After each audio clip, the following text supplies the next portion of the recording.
तो बिहार विधानसभा चुनाव अब संपन्न हो चुका है। संपन्न कहने का मतलब कि परिणाम भी आ गया। परिणाम के बाद अब शपथ ग्रहण समारोह भी हो गया। इस दौरान कई बातें चर्चा में रही, कई नेता चर्चा में रहे और चर्चा इस बात की भी रही कि कई भोजपुरी के कलाकार भी चुनावी मैदान में थे। यहाँ तक कि मैथिली ठाकुर भी, अलग विधा की हालांकि वो कलाकार है, वो भी चुनावी मैदान में थी। ऐसे में हम चर्चा ये करने जा रहे हैं कि जहां एक तरफ खेसारी लाल यादव चुनाव लड़ते हैं और चुनाव हार जाते हैं, वहीं दूसरी तरफ पवन सिंह चुनावी मैदान में तो नहीं थे, लेकिन चुनावी प्रचार में बढ़ चढ़कर उन्होंने हिस्सा लिया। कैंडिडेट्स के बीच डिमांड था कि पवन सिंह को बुलाया जाए।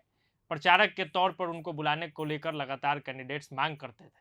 तो पवन सिंह कहां कहां पहुंचे, क्या स्थिति रहा, इन तमाम मुद्दों पे बातचीत करेगी मेरी सहयोगी रिया मेरे साथ है। रिया, जी। क्या स्थिति रहा पवन सिंह को लेकर? अगर देखा जाए एक तरफ खेसारी चुनाव हार गए, तो पवन सिंह का क्या जादू रहा? पवन सिंह जी, ने क्या कमाल किया? बिल्कुल। तो उससे पहले मैं सबको बता दूँ कि जो हमारे मुख्यमंत्री हैं नीतीश कुमार, वो शपथ ग्रहण कर लिए हैं। वो 10वीं बार मुख्यमंत्री बन चुके हैं। चुनावी जो कैंपेन था, जितनी भी मेहनत लगी, वो सब हो चुकी है। लेकिन बिल्कुल। इस बीच एक स्टार आते हैं पवन सिंह, उनके हम्म, बारे में बात करते हैं कि उन्होंने, हाँ, जैसा कि आपने कहा कि वो चुनाव में खड़े तो नहीं हुए, हम्म, लेकिन उनका नाम जो था बीजेपी के स्टार प्रचारकों में था। बिल्कुल। और अगर उनकी राजनीतिक के सफर को देखें तो हम्म, 2024 में वो लोकसभा चुनाव लड़े थे निर्दलीय, जी। काराकाट से लड़े थे। हालांकि वो कुछ वोटों के कारण हार गए थे, लेकिन हम्म, फिर वो हाँ, बीजेपी हालांकि ज्वाइन उन्होंने करते हैं। खेल जरूर बिगाड़ दिया खेल, था। हाँ, वो बिल्कुल। काराकाट उनके कारण एनडीए हारी और उसके बिल्कुल। अलावा आसपास के 3-4 सीटों पर उनका प्रभाव रहा था। हाँ, 2024 में काराकाट में हम्म, एनडीए हारी, कहीं हम्म, ना कहीं उनका तो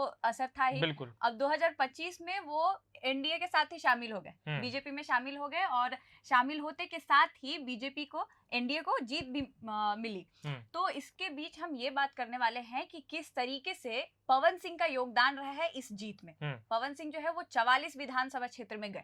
44 विधानसभा में बतौर जी, प्रचारक वो बिल्कुल। पहुंचे थे। हाँ। उनका सभा हुआ था। हम्म, और अगर बात करें हम पवन सिंह की, तो पावर स्टार वो जहां भी जाएंगे हम्म, तो एक जुलूस तो निकलता ही निकलता है बिल्कुल। भीड़, उनके। भारी भीड़ होती बिल्कुल, है, लोग देखने के लिए पहुंचते हैं। और बिल्कुल। उनका भीड़, उनका फैन बेस इतना है, क्योंकि वो भोजपुरी स्टार रह चुके हैं भाई। तो ये तो जाहिर सी बात है कि वो जहां भी जाएंगे भीड़ तो उनके पीछे आएगी जी। ही आएगी। तो वो जाते हैं 44 विधानसभा क्षेत्र हम्म, में। और अगर देखा जाए तो 41 विधानसभा क्षेत्र में एनडीए की जीत हुई है। मतलब 44 में पवन सिंह बिल्कुल। पहुंचते हैं, जीत कितने में होती है? 41 में जीत होती है। 41 में जीत, स्ट्राइक मतलब रेट जलवा तो है पवन सिंह 92% का। बोलते हैं। स्ट्राइक रेट जो है वो 92% है उनका। हम्म, तो इस बीच जैसे शेरघाटी हो गया, नरकटियागंज हो गया, चिरैया, नौतन, पिपरा, ऐसे कई विधानसभा क्षेत्र हैं जिनमें पवन सिंह जाते हैं, जीत हासिल होती है उनको। तो कहीं ना कहीं ये तो बोला जा सकता है कि हाँ, पूरे तरीके से तो नहीं कह सकते कि उनका ही योगदान था, बिल्कुल। लेकिन कहीं ना कहीं तो पवन सिंह का योगदान रहा है, हाँ, क्योंकि वो नहीं, एक पहली तरफ बार। एक तरफ जब हम लोग तुलना करेंगे कि खेसारी कितना सफल रहे बिल्कुल, और हाँ। पवन सिंह कितना सफल रहे, खेसारी तो खड़े हो गए ना। ये तुलना इसलिए भी है कि कई बार जब आप देखेंगे तो दोनों में खूब कंपटीशन होता है, हाँ, बिल्कुल, वाद बिल्कुल। विवाद होता है, और इस दौरान भी कहीं ना कहीं प्रतिक्रिया चलता ही रहा, एक दूसरे के खिलाफ भोजपुरी के हुँ। कलाकार बोलते रहे। तो उस हिसाब से पवन सिंह, जैसा रिया बता रही है कि कितना जीते सीट, वो ये नहीं है कि पवन सिंह के कारण ही एकदम से जीत गए। नहीं, बिल्कुल। लेकिन हाँ, अगर 50 फैक्टर रहा तो एक फैक्टर उसमें पवन पवन सिंह सिंह का भी भी जाना बिल्कुल। रहा। हाँ। अगर जैसे अब हम खेसारी लाल की बात करते हैं, तो खेसारी लाल जो है वो विपक्ष की तरफ से हम्म, खड़े हुए थे छपरा में। उस टाइम, उस दौरान उन लोगों का बहुत ज्यादा विवाद भी हुआ, पवन जी। सिंह खेसारी। हालांकि पवन सिंह और खेसारी का विवाद तो उनकी इंडस्ट्री में भी होता हाँ, रहा है, लगातार चलता ही स्टार्टिंग से रहता ही है। रहा है। इस बार कुछ ज्यादा ही, क्योंकि ये राजनीति भी इन्वॉल्व हो गई, हम्म, तो कुछ ज्यादा ही स्तर पर चली गई विवाद। लेकिन जैसे ही परिणाम आया, हम्म, खेसारी लाल तो हार गए। पीछे जीत, पिछड़ गए खेसारी। बिल्कुल। जीत किसकी हुई? तो पवन सिंह की हुई। हम्म। हाँ, वो खड़े नहीं हुए, हाँ, लेकिन मतलब पवन सिंह की पार्टी की, बिल्कुल पवन सिंह ने जिनके लिए प्रचार किया, पवन सिंह जिस गठबंधन में थे, उसकी जीत हो हो गई। चुकी। तो ये तो कह सकते हैं कि, क्योंकि हमारा ये मुख्य उद्देश्य ही यही था हम्म, बताना, कि हम ये बता रहे थे कि पवन सिंह किस तरीके से योगदान दिए हैं एनडीए की जीत में, हम्म, बिहार चुनाव की जीत में। बिहार चुनाव जो कहा जाता है भारत में सबसे बिल्कुल। अलग ही लेवल का चुनाव होता है, सबसे इसमें चर्चित। हम्म, हर चीज ही हो जाता है। हम्म, तो इसमें अगर पवन सिंह डायरेक्टली बोलिए तो डायरेक्टली इन्वॉल्व थे वो। खड़े नहीं हुए, लेकिन डायरेक्टली इन्वॉल्व थे, स्टार प्रचारक थे बीजेपी के।